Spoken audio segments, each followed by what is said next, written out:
보면은 됐고, 그 다음에 또 있고, 그 다음에 어디까지 가서 봐야 되나? 네, 여기 확인하도록 할게요. 4페이지 잠깐만 보세요. 고등학교 교실을 배경으로 합니다. 5페이지. 그 내부에서 이뤄지는 다양한 양상의 폭력을 그리고 있습니다. 이게 물리적인 폭력도 있고 정신적인 폭력도 있어.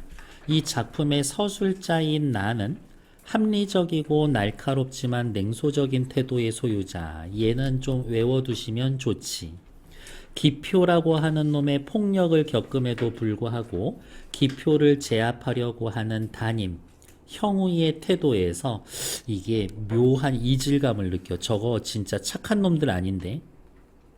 이러한 시각에서 사건을 서술함으로써 기표가 일으키는 물리적인 폭력, 기표를 제압하기 위한 담임과 형우의 주도 면밀하고 위선적인 술책 중 무엇이 더 폭력적인가에 대한 질문을 제시하고 있습니다. 밑으로 내려오죠. 새학기가 시작되고 임시반장이 된 나는 서술자, 하지만 주인공은 아니야. 그래서 1인칭 관찰자 시점.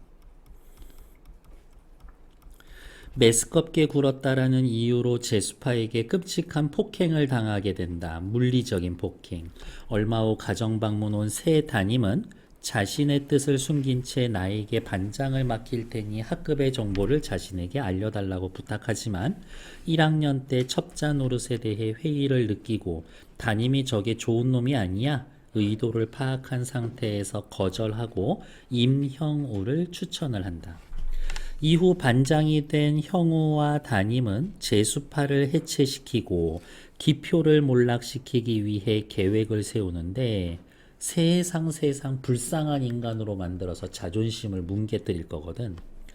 형우는 기표를 무기력하게 한다라는 목적 아래 표면적으로 기표를 돕는다라는 명목을 내세워 컨닝을 주도하지만 그로 인해 기표의 심리를 거스르고 제수파에게 폭행을 당하지.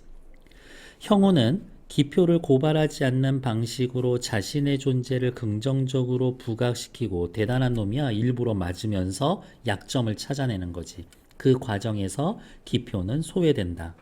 제수파는 이명우를 폭행한 이후 와해되고 형우와 담임은 이거야. 쟤 가난해. 어려운 가정 형편을 밝혀서 모금운동까지 벌여. 기표의 자존심이 이제 무너지는 거지. 기표의 이야기는 신문에 나오고 영화 제작까지 이루어지는데 두려움을 느낀 기표는 무서워. 나는 모든 게 무서워. 편지를 남기고 도망가서 사라져. 이야기. 빨간색 체크. 가시적인 폭력과 위선적이고 비가시적인 다른 형태의 폭력, 두 가지 폭력이 나타나는데 그렇다고 뭐 앞에 폭력이 더 좋은 거다 그런 건 아니야. 1인칭 관찰자 시점, 내가 다른 인물과 사건을 관찰하고 평가합니다. 인물 간의 대립으로 사건을 전개하고요. 그 다음 요 말은 외워두면 너무 좋지. 특정 인물에 대한 분석적 해석이 나타납니다. 이렇게. 각종 사설 문제집에서 이거 올해 수능에 나올 수 있는데 라고 해서 출제 가능성은 꽤 높은 편이다. 나는 성적이 우수하고 상황과 대상에 대한 판단 능력이 뛰어나 학급에서 일어나는 기표 형우 담임 선생님들 사이에서의 갈등과 대립을 판단하고 해석한다. 이 역할이 중요한 거야. 단순히 보이는 대로만 이야기하는 게 아니라 사건을 논평해. 형우, 리더십이 강하고 겉으로는 헌신적인 것 같지만 담임과 결탁해서 위선적이고 교묘한 방법을 사용해. 물리적인 폭력만 쓰는 기표, 제수파와 더불어 학급을 장악하고 온갖 악행을 저질러 그랬는데 불우한 가정 형편이 밝혀지면서 이거야. 두려운 존재에서 동정받아야 되는 존재로 전락하게 돼. 담임선생 겉으론 자유를 강조하지만 학급을 비민주적으로 이끄는 것처럼 보이지만 사실은 진짜 교활한 놈이거든. 비도덕적인 방식으로 학급을 손쉽게 이끌어 나가게 해서 내 눈에 거슬리는 것 다 치워버려. 내 맘대로 반을 운영하겠어. 이거지. 작품 전체의 줄거리는 아까 확인하셨고요. 맨 앞으로 돌아와서 중요 부분만 파트를 시작할게요. 우리들이 컨닝을 도와준 게 기표의 비위를 상하게 한 모양이지? 병원에 있을 때는 남의 눈을 생각해 못 물어본 걸 하굣길에 둘만 있을 자리에 대해서 넌지시 내가 물어보았다. 그럼 앞에다가 나의 대사였구나. 기표는 지금 심리가 어떤가? 글쎄 그런 것 같아. 형우가 대답을 해주고 있죠. 형우가 짐짓 좌우를 둘러보면서 대답을 했다. 뭔가 비밀스러움. 그래서 나는 사실은 다 알고 있어. 너 그때 그 일 컨닝 해가지고 기표하고 문제 만드는 것 담임이 시켜서 한 거지. 담임의 성격은 어때? 교활해. 정신적으로 지배하려고 해. 나름 아주 치밀한 성격이야. 내가 넘겨짚자 형우가 한순간 당황하는 것 같았다. 이러한 비밀을 폭로당했다고 느끼고 있으니까. 폭로당했다 느낌. 언제고 밝히고 싶었던 것이라 나는 다시 다그쳤다. 언제고 밝히고 싶었던 것이라 그동안 심증이 있었지만 그것을 어디가 있냐. 심증이 있었지만 그것에 대한 진실을 확인하고 싶었었던 거지. 그렇지? 형우가 이야기합니다. 꼭 그런 건 아니지만 그 문제를 담임과 의논한 건 사실이야. 합법적으로 만들기 위해서야? 그건 아니고 담임 선생님이 기표를 나한테 일임하겠다고 말했기 때문에 선생님은 기표를 구원해주고 싶었던 거야. 표면적으로는. 하지만 위선적이지. 이렇게. 형우가 그랬겠지. 형우야, 넌 지금 네가 기표를 구원했다고 봐? 형우, 아직 완전히는 그러나 머지 않았어. 아직 계획이 실행 중이라는 거야. 자신들의 목표를 완전히 달성하기는 전이야. 목표 달성 쉽게 갈까? 100%는 아니야. 나는 웃어주었다. 구원 같은 소리 하고 있네. 조소, 비웃음, 형우의 말을, 기표를 구원해 주겠다라는 말을 믿지 않아. 기표는 그렇게 생각하지 않을걸? 형우 네가 구원해 주고 있다고 말이야. 그거 다 너의 위선이야. 그건 기표가 할 일이 아니야. 형우 자신의 일을, 기표가 자기의 일을 자기가 생각할 일이 아니래. 기표를 무시하고 있어. 그게 무슨 뜻이야? 우리가 무서워했었던 건 기표가 아니라 기표를 둘러싼 그 제수파야. 불법적으로 폭력을 저지르는 주도적 인물이 아니라 그 주도적 인물 주변에 주변 인물들이 무서웠었던 거지. 한 놈은 어떻게 하겠는데 패거리는 좀 힘들어. 그런데 이제 그 조직은 없어졌어. 어느 정도 성과가 있어. 자신의 계획이. 무슨 근거로 그렇게 말하는 거야? 조직이 없어졌다라는 근거. 내가 병원에 있을 때 그 애들이 모두 나한테 사과하러 왔어. 하나하나 서로가 모르게 다녀갔어. 기표도 왔었어? 내가 헐떡이면서 물었다. 아니, 기표는 오지 않았지. 나를 직접 때리라고 조작한, 뒤에서 사주한 그런 놈한테 사과도 받고 싶지 않아. 적대적 태도를 어떻게 구원이라고 포장하고 있는 거야. 보복을 구원이라고 포장하고 있어. 그렇겠지. 가슴을 쓸어내렸다. 나는 기표가 굴복하지 않기를 바라고 있어. 이렇게. 형우와 담임 한 표 먹고 기표와 제수파 싸우고 있었는데 기표와 제수파가 이제 갈라지고 기표는 어떻게 고립되고 있어. 제수파는 굴복하게 되고 이게 1차 계획이야. 2차 계획은 무서운 놈을 불쌍한 놈으로 만드는 거지. 이렇게. 그래, 다른 애들이 너한테 사과를 했다라고 해서 재수파가 없어졌다고 생각하는 잘못일 거야. 그건 섣부른 판단이지. 아, 물론 겉으로야 그대로 남아 있겠지. 그렇지만 그들은 이빨 빠진 뱀이나 다름이 없어.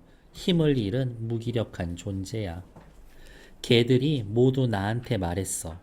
기표를 따르면서 기표를 악마라고. 자기들 피를 빨아먹는 흡혈귀라고.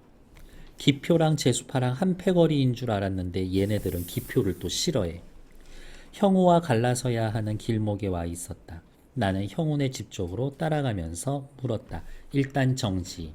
여기까지는 두 인물들 사이에 대화를 통해서 그간의 사건의 전말이 밝혀지고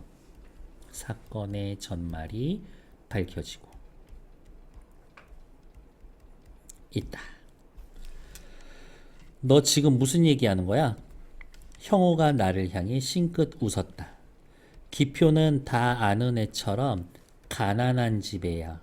거기에다 부모가 병들어 누워 있어. 시집간 기표가 누나가 주는 돈으로 겨우 먹고 살아. 동생이 셋이나 있어. 기표 바로 밑에 동생은 버스 안내원 하면서 생활비 보태. 그런데 요즘 그걸 그만두었어.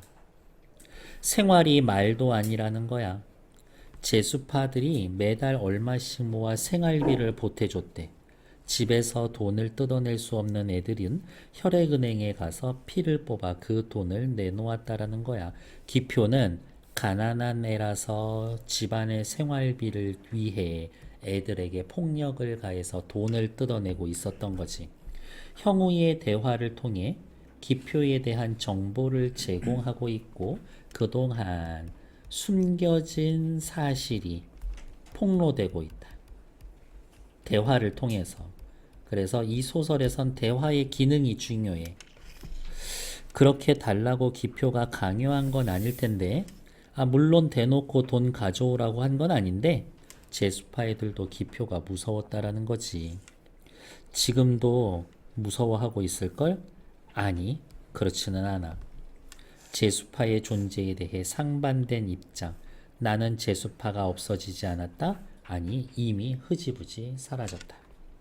병원에서 지내는 동안 혈색이 더 좋아진 형우가 자신있게 말했다. 이제 아무도 기표를 무서워하지 않게 될 거야. 왜? 잘못해서 벌 받게 되는 거니까. 처벌을 받게 되는 거니까. 다른 애들도 벌 받기 싫어할걸? 바로 이러한 게 1, 벌 100개. 담임선생이 교단에서 내려서고 그 대신 반장 이명우가 사뭇 엄숙한 표정으로 단위에 섰다. 퇴원을 했어. 이제 누구야? 형은 기표는 이제 이빨 빠지고 힘이 빠졌지. 형우가 이야기합니다. 담임선생님의 말씀처럼 지금 우리 친구 하나가 기표가 매우 어려운 처지에 놓여있다. 가난해. 좀 늦은 감은 있지만 지금이라도 힘을 합쳐 그 친구를 구원해 주어야 한다고 생각한다. 사실은 굴복시키고 통제하고 싶은 거지. 그렇게 서두를 잡은 형우는 언젠가 하굣길에서 알려준 기표네 가정 형편, 가난하다라는 걸 반 친구들에게 이야기하기 시작했다. 그런데 놀라운 것은 형우의 혀였다. 형우의 화술, 말하는 기술. 나에게 들려줬을 때의 그러한 적대감은 씻은 듯 감추고, 그러니까 무슨 말이야. 형우는 이중적이고 위선적이고 나에게만큼은 솔직했어. 오직 우의와 신의 가득한 말로써 위선적이지. 기표를 미화하는 일에 열을 올렸던 것이다. 기표 아버지가 중풍에 걸려 식물진간처럼 누워있는 정경, 기표 어머니의 심장병, 그러한 부모를 위해 버스 안내원 했던 기표의 여동생, 라면으로 끼니를 때우는 기표 식구의 배고픔이 열거되었다. 그러한 가난 속에서도 가난을 결코 겉에 나타내지 않고 묵묵히 학교 나온 기표의 의지가 높이 치하됐었다. 뺨 때리고 얼러주는 거야. 더구나 그런 가난 속에서 유급을 했기 때문에 1년간 학비를 더 마련해야 했다라는 고통스러운 얘기도 우리들 가슴에 뭉클 뭔가 던져 주었었다. 우리들 어때? 선동당하고 있어. 이게 다 담임의 계획이었다라는 거지. 다음 페이지. 반 아이들은 사뭇 어디가 있냐. 나는 얼마 전 기표가 버스 안내원 하던 여동생을 몹시 때린 일을 알고 있습니다. 몸이 약해 버스 안내원을 그만둔데 생활이 어렵게 되자 돈을 벌기 위해 술집에 나갔다라는 겁니다. 우리는 그 여동생이 앞으로 어떠한 수령에 빠질지 아무도 알 수가 없습니다. 기표가 밝히고 싶지 않은 정보. 기표의 가족 모두를 구원하자라고 선동하고 있는 거지. 숙연한 자세로 형우의 말에 귀를 기울였다. 형우는 기표의 가정사정을 낱낱이 이야기함으로써 빨간색, 신화적 존재, 공포의 대상에서 동정의 대상으로 만드는 거지. 이제까지 우리에게 신화적 존재로 군림해온 기표의 허상을 빈곤이라는 역겨운 것에 한 가락 붙들어 맨 다음 벌거벗기려 하고 있는 것이다. 판잣집 냄새나는 어둑한 방에서 라면을 허겁지겁 먹는 한 마리 동정받는 벌레가 되었다. 신화적 존재에서 가난한 벌레가 되어버렸다. 한 가지 또 알려줄 게 있습니다. 그것은 어려운 처지의 친구를 위해 이제까지 남이 모르게 도와준 우정이 있다라는 겁니다. 남이 모르게 도와온 우정 누구? 재수파 애들이 기표에게 돈 갖다 준 거, 그거를 이렇게 포장해 주는 거야. 돈 뺏어 갔다라는 걸 이렇게 포장해 줘. 기표에 가까운 친구들입니다. 재수파. 이제까지 우리들이 재수파라고 불러온 아이들, 우리들이 무시해온 그들이야말로 진정 아름다운 우정이 무언가를 보여주었습니다. 매달 용돈을 저축하고 방학에 공사장에 나가 일을 해서 받은 돈으로 기표를 돈 뺏긴 게 아니라 도와준 겁니다. 포장해줘. 그들 중에는 매달 자신의 귀한 피를 뽑아 그 돈을 내놓기도 했습니다. 한 달이나 3번이나 피를 뽑아 빈혈을 일으켜 병원에 입원한 사람도 있죠. 사회에서 구원받지 못한 가난을, 기표를 우정으로 구원하려고 한 그들이야말로 훌륭한 정신의 소유자입니다. 그러면 이제 재수파 애들 어떻게 될까? 대놓고 나쁜 짓을 못해. 사람들이 볼 때마다 어유 이 기특한 놈, 어유 착한 놈, 어유 친구를 도와주다니, 어유 이런 훌륭한 자식. 맨날 이런 얘기 듣는데 뒤에 가서 다른 애들 돈 뺏고 있어? 말도 안 되지. 못해. 협동과 봉사 기여 정신의 산 증인들입니다. 우리들은 가끔 학교에 쌓아온 도시락이 텅 비어 있는 걸 발견하고 기분 나쁘게 생각한 적이 있습니다. 진정으로 배고파 보지 못한 우리들의 우매함이었죠. 남의 차가운 도시락을 훔쳐 먹어야 했던 우리의 가난한 이웃 기표를 우리는 너무 모르고 지냈습니다. 반장으로서 그 사실을 몹시 부끄럽게 생각합니다. 이중적이야. 그걸 사과하는 일에서 나는 오늘이라도 기표를 돕는 일에 앞장서기로 결심했습니다. 자, 이제 성금을 모아봅시다. 성금을 모으자. 아이들이 술렁거리기 시작했다. 깊은 감동의 강물이 모두의 가슴 한가운데를 출렁이며 들러가고 있는 것이었었다. 괜찮을까요? 네. 그러니까 누구든 정치가든 누구든 나서서 선동하고 발표하고 할 때 정신 바짝 차려야 돼. 우리 이런 데 넘어갈 수 있거든. 됐을까요? 과연 어떤 게 더 악랄한 폭력이냐에 대해서 생각해 보게 하는 소설이다. 됐을까요? 잠시만요.